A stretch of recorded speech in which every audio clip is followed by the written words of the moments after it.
Neuralink mostró a personas con parálisis controlando sillas de ruedas únicamente con el pensamiento, mientras que Estados Unidos quiere impedir que el Pentágono utilice robots humanoides vinculados con China, Rusia e Irán. Y por si fuera poco, el CERN está modernizando el acelerador de partículas más grande del mundo con imanes mucho más potentes, mientras que una nueva tecnología híbrida podría permitir que drones de carga vuelen más de 300 kilómetros. Estas y otras novedades del mundo de la tecnología te esperan, y eso es exactamente lo que vamos a explorar en el video de hoy, después de la cortinilla.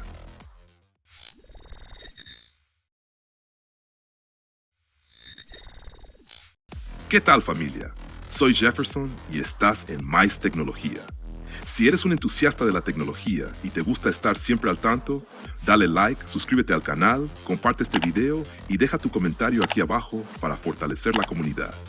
Así que sin más espera, vámonos con el video. La guerra tecnológica entre Estados Unidos y China acaba de entrar en un nuevo campo de batalla: los robots humanoides. Washington quiere impedir que sus propias fuerzas armadas utilicen máquinas vinculadas con China, Rusia e Irán, mientras que las empresas chinas ya están enviando miles de robots al mercado. Y el motivo de esta preocupación va mucho más allá de la apariencia de estas máquinas. La Cámara de Representantes de Estados Unidos aprobó una medida que impediría al Pentágono adquirir, alquilar u operar robots humanoides vinculados con países considerados adversarios extranjeros, incluidos China, Rusia e Irán. La justificación incluye riesgos para la seguridad nacional, la privacidad y la posibilidad de que sistemas autónomos recopilen información sensible o generen vulnerabilidades dentro de operaciones militares. La decisión representa una nueva etapa en la disputa tecnológica entre Washington y Pekín. Después de restringir chips, equipos de telecomunicaciones y drones, Estados Unidos ahora está tratando a los robots humanoides como una tecnología estratégicamente importante. La preocupación ha aumentado porque China avanza rápidamente en robótica e inteligencia artificial, con costos más bajos y una cadena de producción extremadamente sólida. Y las cifras ayudan a explicar el motivo de esta preocupación. Según datos de Counterpoint Research, los fabricantes chinos fueron responsables de aproximadamente el 80% de los envíos mundiales de robots humanoides en 2025. Unitree Robotics habría enviado más de 5.500 robots, mientras que Agibot entregó más de 5.000 unidades. En comparación, empresas estadounidenses como Figure AI, Agility Robotics y Tesla enviaron alrededor de 150 robots cada una. Por ahora, la medida aprobada se enfoca únicamente en el uso militar. Los robots chinos todavía pueden venderse a empresas y consumidores en Estados Unidos. Sin embargo, los legisladores ya dejaron claro que esta prohibición podría ser solo el primer paso. Y esto plantea una pregunta importante. Si China continúa dominando la producción de robots capaces de trabajar, transportar cargas y operar en entornos complejos, ¿permitirá a Estados Unidos que estas máquinas también ocupen un lugar en el mercado civil? La competencia ya dejó de ser simplemente sobre quién fabrica el robot más avanzado. Ahora la cuestión es quién controlará la tecnología que puede ocupar fábricas, almacenes, servicios públicos y en el futuro incluso operaciones militares. Y cuando un país decide prohibir una tecnología antes de que se vuelva dominante, ¿qué revela eso sobre el miedo a quedarse atrás? Los fotones transportan información a velocidades impresionantes, pero esa misma velocidad crea uno de los mayores problemas de la computación cuántica. ¿Cómo hacer que una partícula de luz espere el momento adecuado? Una empresa estadounidense cree haber encontrado una solución capaz de almacenar fotones a temperatura ambiente.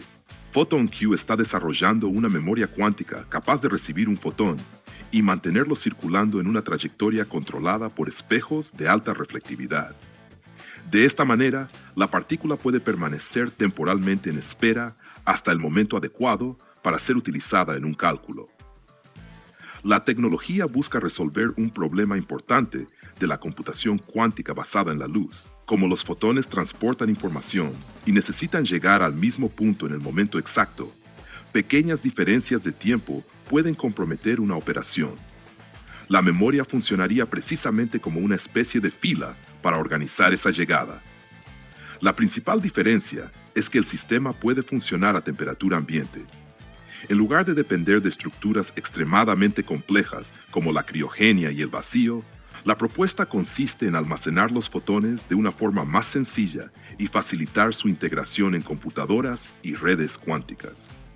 PhotonQ recibió 4 millones de libras en inversiones y afirma haber llevado la tecnología del laboratorio a equipos comerciales en menos de 2 años, con trabajos realizados junto con el Laboratorio Nacional Sandia y la Universidad de Maryland.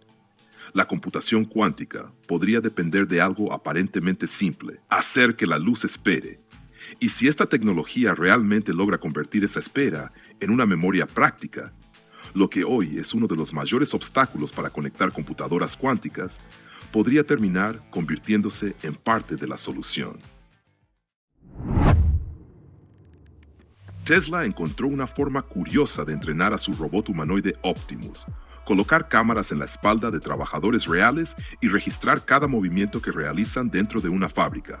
El objetivo es convertir esas acciones en datos para que en el futuro el robot pueda repetirlas por sí solo.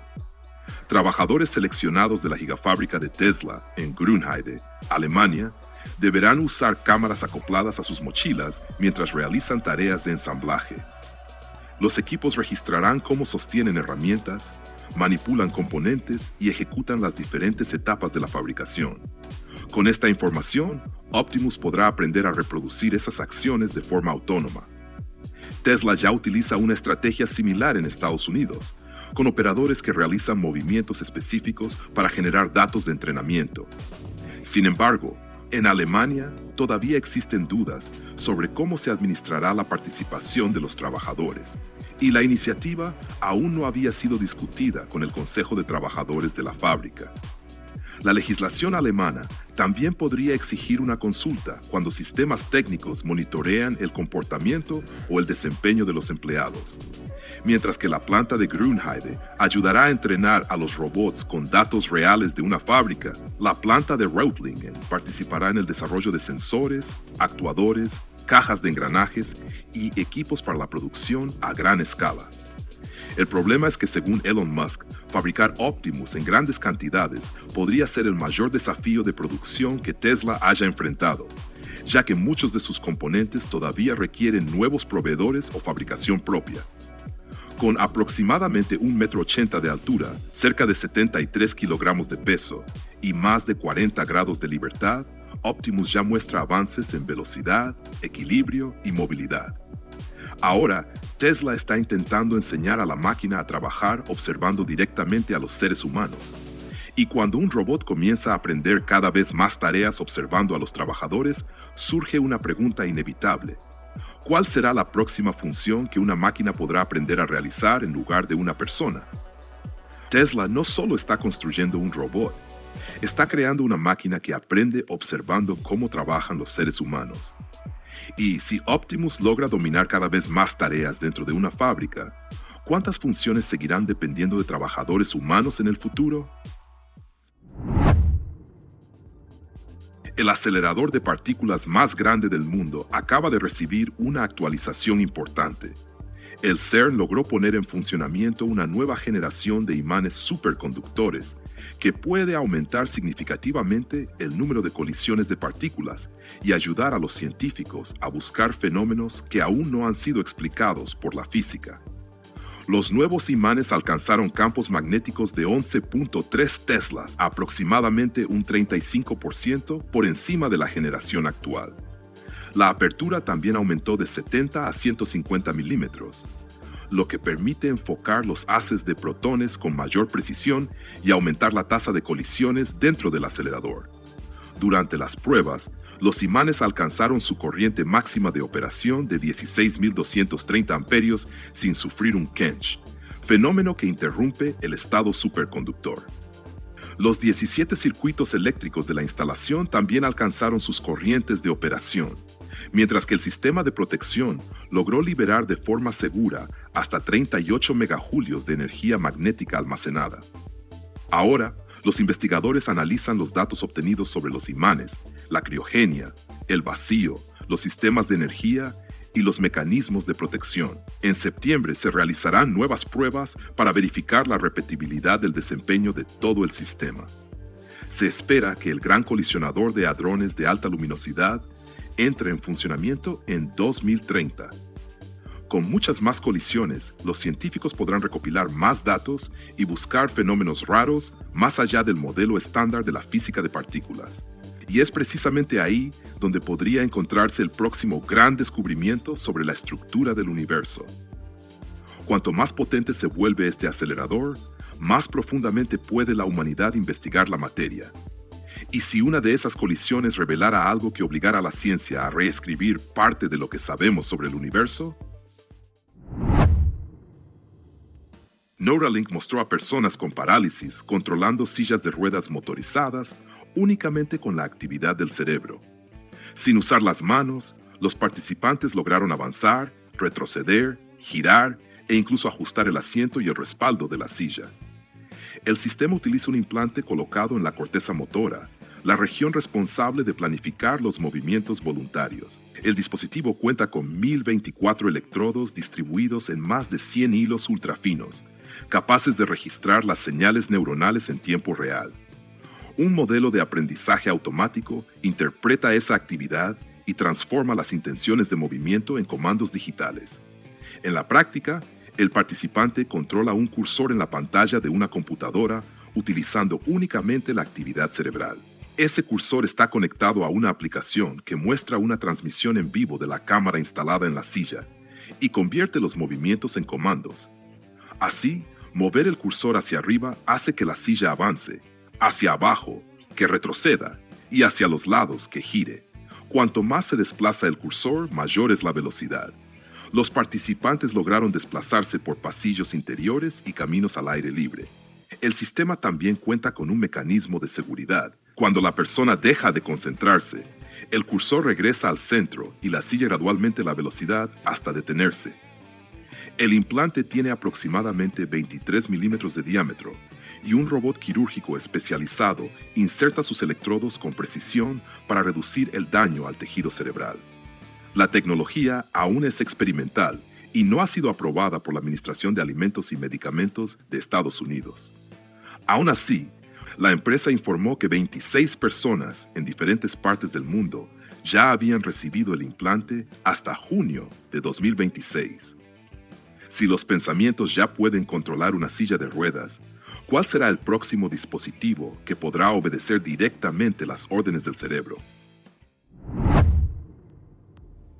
Los drones de carga todavía enfrentan un problema que limita su uso en largas distancias: la autonomía. Ahora, una nueva alianza busca resolver precisamente ese obstáculo con un sistema de propulsión híbrido eléctrico capaz de llevar un dron de carga a más de 300 kilómetros. La empresa estadounidense Odis Aviation y la empresa singapurense ST Engineering firmaron una alianza para desarrollar el sistema en el DRN-600, una aeronave no tripulada diseñada para transportar carga. La tecnología híbrida de Odis fue desarrollada y probada en vuelo durante los últimos 5 años y puede ofrecer un mayor alcance, varias horas de autonomía y costos operativos más bajos que los sistemas convencionales. El DRN-600 fue diseñado para transportar hasta 100 kilogramos de carga y podrá utilizarse para llevar suministros médicos, equipos industriales, ayuda humanitaria y otros materiales a lugares remotos o de difícil acceso. La aeronave también cuenta con un compartimento compatible con diferentes tamaños de tarimas, ampliando las posibilidades de transporte. La alianza todavía se encuentra en una etapa inicial. Primero, las empresas evaluarán la viabilidad técnica y comercial de la integración del sistema híbrido. Después, Odis podrá participar en el desarrollo de la arquitectura energética, la creación de prototipos y una posible producción a gran escala. La colaboración también podría incluir sistemas de control terrestre y operaciones autónomas. Se espera que el DRN-600 obtenga su certificación para 2028. Mientras tanto, ST Engineering planea realizar pruebas con clientes potenciales para evaluar el desempeño de la aeronave en misiones reales. Si el proyecto avanza, los drones de carga podrán transportar materiales pesados a largas distancias, sin piloto y con una menor dependencia de las aeronaves convencionales. La propuesta es convertir a los drones de carga en verdaderas aeronaves logísticas, capaces de llegar a regiones donde el transporte convencional es difícil o costoso. Y cuando los drones autónomos comiencen a transportar cargas pesadas a lo largo de cientos de kilómetros, ¿qué seguirá requiriendo un piloto humano? ¿Te gustó el contenido? Entonces suscríbete al canal. Eso ayuda a Mais Tecnología a crecer y llegar a más entusiastas de la tecnología. En tu pantalla aparecen 2 videos recomendados, el más reciente del canal y el que YouTube considera el mejor para ti. Elige uno de ellos y sigue disfrutando de las novedades de Mais Tecnología. Gracias por ver y hasta el próximo video.